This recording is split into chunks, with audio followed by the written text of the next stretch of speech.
let me just say, this is an abject disaster. Abject disaster for the President of the United States. You mentioned it, Jessica. Look, voters on Trump and inflation. He won the 2024 election because he was more entrusted on inflation than Kamala Harris was, led by a margin of 9 points. Look at where his net approval stands today, though, on inflation. My goodness gracious.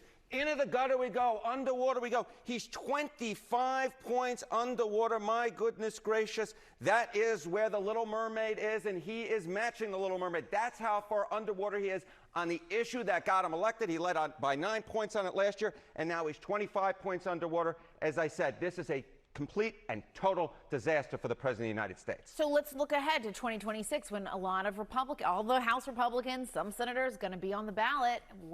How is that shaping? Yeah, if Republicans in Congress think that they can escape the wrath of the voters when it comes to inflation, I have a bit of a rude awakening for them. Trust which party more on inflation? You go back to the 2022 midterms, look at this. Republicans led by 13 points on which party was more trusted in inflation. Look at where we are now. Nearly a 15-point shift in the Democrats' direction. It's within the margin of error, but the Democrats up by a point. This just looks totally different from where we were back in 2022 when, of course, Republicans took back the House. That's what Democrats are trying to do this time around, looking much better for them. The bottom line is the wrath that the voters feel for Donald Trump and inflation is transferring over to House Republicans and now Democrats, although it's a small lead, a big difference from where we were back in October of 2022, with Democrats actually in the positive and Republicans in the negative.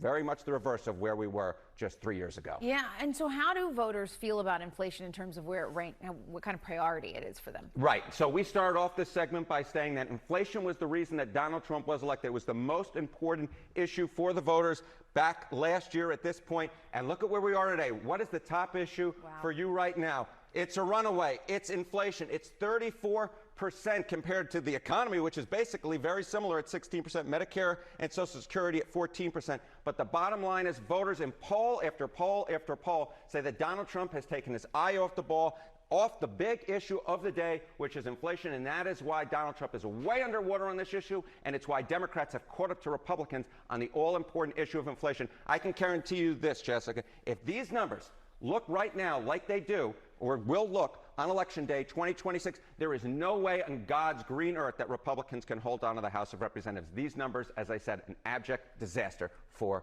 Donald Trump and therefore Republicans. I mean, I'm no Harry Enton, but 34 is more than double 16. That is a very, very large number. All right. Thank you so much. Thank you.